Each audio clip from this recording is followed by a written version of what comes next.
जैसा कि हमने अपने प्रीवियस लेक्चर में पढ़ा था क्लासिफिकेशन ऑफ प्लांट को, तो फर्स्ट क्लास में हमने क्रिप्टोग्राम्स को डिटेल में स्टडी किया और इस वाले लेक्चर में हम इसकी दूसरी कैटेगरी फ्यूग्राम्स को डिटेल में स्टडी करेंगे। ठीक है, जैसे कि अभी मैंने बताया है, स्टार्ट में मैंने बताया था कि प्लांट को on the base of seed classify किया गया था। कुछ प्लांट थे जो कि क्या होते हैं, विदाउट सीड होते हैं, उनके अंदर सीड की प्रोडक्शन नहीं होती। ठीक है, लेकिन कुछ प्लांट होते हैं जिनके अंदर सीड प्रोड्यूस होते हैं, उन्हें हम फ्यूग्राम्स बोलते हैं, फ्यूग्राम्स कैटेगरी में रखते हैं। तो on the base of seed इसको फर्दर क्लासीफाई किया गया। हम वन बाय वन उसको डिटेल में स्टडी करेंगे, लेकिन इसमें सबसे पहले हमें फ्यूग्राम्स के बारे में पता होना चाहिए।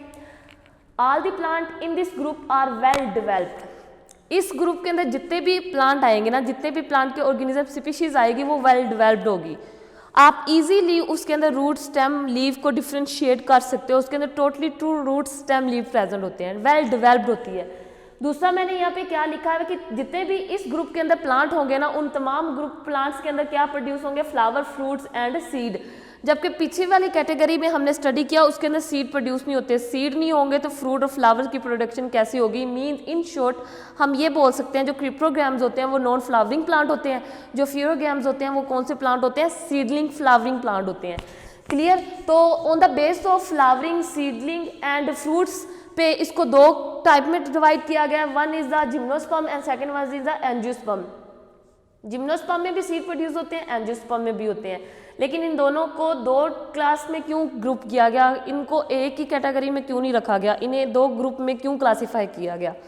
क्योंकि इनके अंदर सीड की जो प्रोडक्शन होती है ना, वो सीड तो प्रोड्यूस होते हैं, लेकिन दोनों के सीड की जो पोजीशन होती है ना वो चेंज होती है। क्योंकि अभी मैंने स्टार्ट में बताया था कि जब हम क्लासिफिकेशन करते हैं ना, तो हम तीन एस्पेक्ट्स को सामने रखते हुए क्लासिफिकेशन करते हैं। हम पहले टेक्सोनोमी देखते हैं, फिर हम उसके सिस्टमैटिक पोजीशन देखते हैं, देन हम उसको किसके बेस पे, नोमेनक्लेचर पे स्टडी करते हैं। तो हम अगर जिम्नोस्पर्म की बात करें, स्पर्म दोनों के अंदर वर्ड यूज किया गया है स्पर्म। स्पर्म्स का मतलब ही क्या होता है, सीड। लेकिन जो होता है ना जिम्नो, इसका मतलब होता है नेक्ड, ओपन बोल सकते हो। और जो होते हैं ना एंजियो, इसका मतलब होता है क्लोज्ड।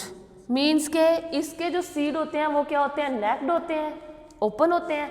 इसके जो सीड होते हैं वो क्या होते हैं, क्लोज्ड होते हैं। On the base of this type इसको दो ग्रुप में क्लासीफाई किया गया। तो हम बताएंगे कि जिम्नोस्पर्म के अंदर और फर्दर कैरेक्टर कौन से हैं। Typically character of this type plant are presence of naked ovule. अभी स्टार्ट में बताया कि इसके अंदर जो ओव्यूल होता है या सीड होता है वो क्या होता है, नेक्ड होता है। आगे मैंने क्या लिखा है, these plant are in the form of tree and bushes. इसके अंदर आपको जितने प्लांट मिलेंगे ना, इस ग्रुप के अंदर जितने प्लांट मिलेंगे वो लाइक ट्री और बुशेस, झाड़ीदार पौधे नहीं होते, बिल्कुल वैसे आपको दिखाई देंगे। एक कंप्लीट लाइक लॉन्ग ट्री दिखाई नहीं देगा, वुडी ट्री नहीं दिखाई देगा। वुड होगी लेकिन वो किस फॉर्म में होगी, श्रब्स की फॉर्म में होगी, यानी कि बुशेस, झाड़ीदार पौधे होंगे। Root are well developed. अभी स्टार्ट में मैंने बताया था कि इसके अंदर जितने भी पार्ट ऑफ प्लांट्स है ना वो क्या होंगे, वेल डेवलप्ड होंगे। इसके अंदर क्या होती है, रूट क्या होती है, वेल डेवलप्ड होती है। और इसके अंदर पोलिनेशन किसके थ्रू होती है, एयर के थ्रू। आपको पता है कि पोलिनेशन क्या होते हैं, स्टिग्मा से एंथर का ओवरी के अंदर ट्रांसफर होना बर्ड्स की फॉर्म में भी हो सकता है, वाटर की फॉर्म में भी हो सकता है और एयर की फॉर्म में भी हो सकता है। ठीक है ना। तो इस पूरे मैकेनिज्म को, इस पूरे प्रोसेस को हम क्या नाम देते हैं, पोलिनेशन। ठीक है। तो इसमें पोलिनेशन किसके थ्रू होती है, एयर के अंदर। किसके अंदर, जिम्नोस्पर्म के अंदर। Plant are woody, perennial and tall. बेटा प्लांट आर वुडी, आपको बहुत अच्छे से पता है, which produce wood, hard in texture, उसे हम बोलते हैं वुडी। अब पीरियल प्लांट्स का मतलब क्या होता है, पीरियड होता है on the base of the formation, on the base of the reproduction. इसको ना क्लासीफाई किया जाता है प्लांट को तीन टाइप में। फर्स्ट होते हैं एनुअल, सेकंड होते हैं by annual and third one is होते हैं पीरियल। अब जो एनुअल होते हैं वो एक साल में अपना लाइफ साइकिल कंप्लीट करते हैं, और बाई एनुअल वो होते हैं जो 2 ईयर्स में अपना या 2 सेशन में अपना क्या लाइफ साइकिल कंप्लीट करते हैं। क्लियर। और जो पीरियल होते हैं ना, उनको अपना लाइफ साइकिल कंप्लीट करने से मोर देन 2 ईयर्स की जरूरत होती है, यानी कि वो सदाबहार, इन शॉर्ट आप लोग एवरग्रीन प्लांट बोल सकते हो। ठीक है। तो ये जितने जिम्नोस्पर्म होते हैं ना, ये सारे के सारे क्या होते हैं, एवरग्रीन प्लांट होते हैं। लाइक यहाँ पे एग्जांपल मैं दूंगी, चीड़ और सनोबर, पाइनस, साइकस की, ये तमाम क्या है, जिम्नोस्पर्म्स हैं। और इनके सीड क्या होते हैं, नेक्ड होते हैं, और ये एवरग्रीन प्लांट होते हैं। इसलिए इन्हें बोला गया कि लॉन्ग टाल होते हैं। और ज़्यादातर आपको ना ये जिम्नोस्पर्म प्लांट ज़्यादातर ट्रॉपिकल रीजन में दिखाई देंगे, माउंटेन एरिया में दिखाई देंगे। लाइक मरी में आप जाते हो, हिली एरियाज में जाते हो तो आपको लॉन्ग ट्री दिखाई देते हैं, वहाँ पे ज़्यादातर पाइनस के प्लांट बहुत ज़्यादा होते हैं। Cons plant which produce cons, तो उन्हें हम बोलते हैं पीरिनियल एंड टॉल प्लांट्स, ठीक है। इसके आगे क्या लिखा हुआ है, plant body can be differentiated into root, stem and leaves.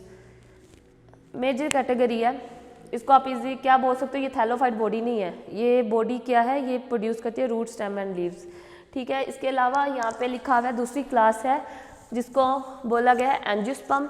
Angiosperms क्या होते हैं, इनके अंदर भी true roots and leaves present होते हैं। और दूसरी बात जो कि इस टाइप में जिम्नोस्पर्म ने हमने नहीं पढ़ी कि वो क्या करते हैं, उनके अंदर सीड नेक्ड होते हैं, उनके अंदर फ्लावर प्रोड्यूस नहीं होते, नॉन फ्लावरिंग प्लांट होते हैं, ठीक है, यानी कि उनके अंदर फ्लावर और फ्रूट प्रोड्यूस नहीं होते। क्लियर है। Seeds, flower and fruits are fully developed in angiospermic plant. और दूसरी बात अभी मैंने स्टार्ट में बताई है, एंजियोस्पर्म के अंदर जो सीड होते हैं वो क्या होते हैं, क्लोज्ड होते हैं, क्लोज्ड इन द फ्रूट की ओवरी में, सीड कोट।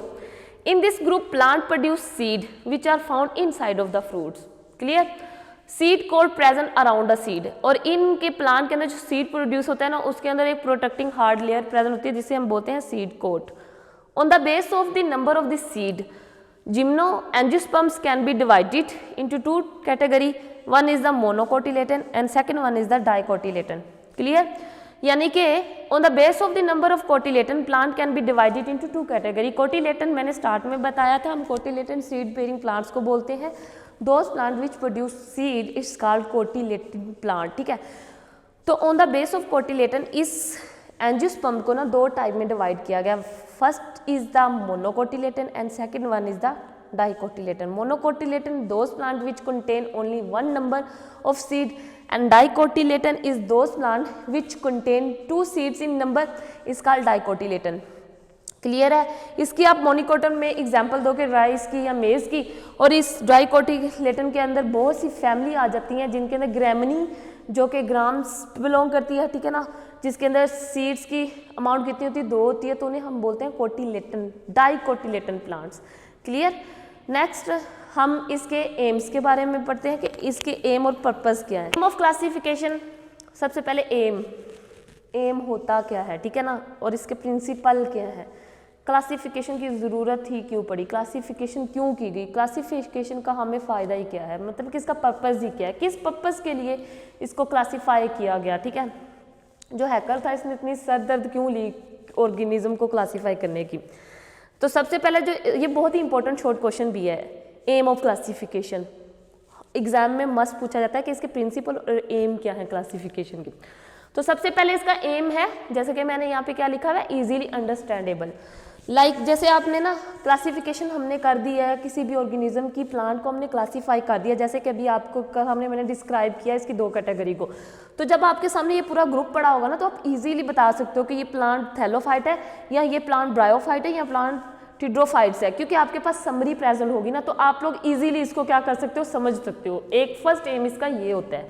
सेकंड एम इसका क्या लिखा हुआ है, तो display point of similarity and डिससिमिलैरिटीज।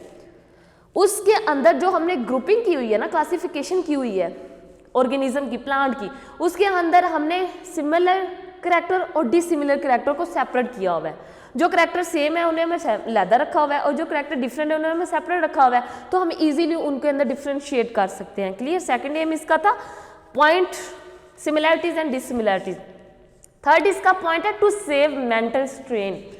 To save mental strain का मतलब क्या है, जब हम क्लासिफिकेशन करते हैं ना किसी ऑर्गेनिज्म की या किसी भी प्लांट की, तो हम उसके अंदर तमाम उसके एस्पेक्ट को देखते हैं, उसके तमाम पार्ट्स को देखते हैं, उन तमाम पार्ट को सामने रखते हुए हम क्लासिफिकेशन करते हैं। लेकिन जब हम समरी बना रहे होते हैं ना, तो उसके अंदर जो एक्स्ट्रा बातें होती हैं ना, जो कि नॉलेज के लिए नहीं होती, एक्स्ट्रा लेकिन ज़रूरी होती हैं, लेकिन ग्रुपिंग के लिए, क्लासिफिकेशन के लिए इतनी इंपॉर्टेंट नहीं होती, तो हम उन जितनी भी एक्स्ट्रा उसके अंदर जितना भी एक्स्ट्रा डाटा होता है ना, इन शॉर्ट हम उन्हें क्या कर देते हैं, वहाँ से सेपरेट कर देते हैं, और जो नेसेसरी डाटा होता है ना उसे हम कलेक्ट करके एक समरी की फॉर्म में उसको क्या कर देते हैं, ऐड कर देते हैं। तो वो क्या होता है, हमें समझने के लिए ईजी होता है, और वो हमारी मेमोराइज के लिए भी बहुत ईजी होता है, और उसे हम भूल भी नहीं सकते हैं, ठीक है ना। ईजिली हम उसको क्या कर सकते हैं, अपना सेव कर सकते हैं, रिफ्लेक्ट इम्पोर्टेंस एस्पेक्ट, उसके अंदर जो इम्पोर्टेंट जो पहलू होते हैं ना उसको हम सेपरेट करके लिख लेते हैं, ठीक है।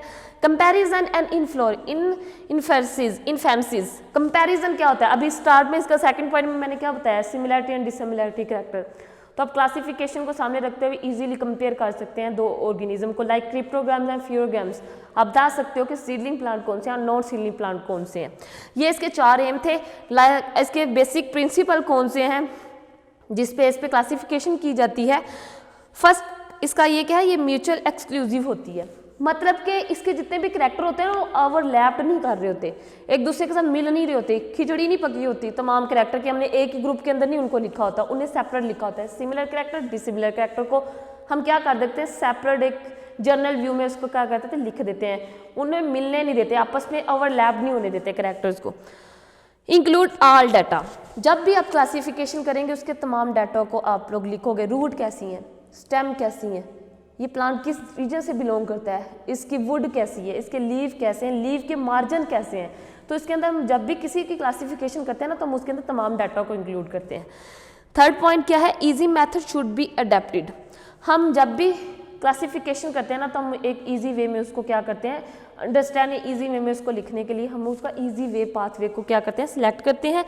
सेकंड लास्ट वन इसका क्या है, no too much elaborate and no too much short, ये ज़्यादा लेंथी भी नहीं होता। क्लासिफिकेशन जी हमने किया या हमने ग्रुप के क्लासिफिकेशन ग्रुप बनाए हैं तो हम उसको ज़्यादा लॉन्ग भी नहीं करेंगे, यानी कि जितना भी उसके अंदर आलतू फालतू का जो डाटा होता है ना वो भी हम उसके अंदर डाल देंगे। नहीं, इंपॉर्टेंट जो डाटा होगा ना, जो ज़्यादा इंपॉर्टेंट डेटा बेसिक डाटा होगा हम सिर्फ उसी को क्लासिफिकेशन बनाते हुए लिखेंगे, ठीक है।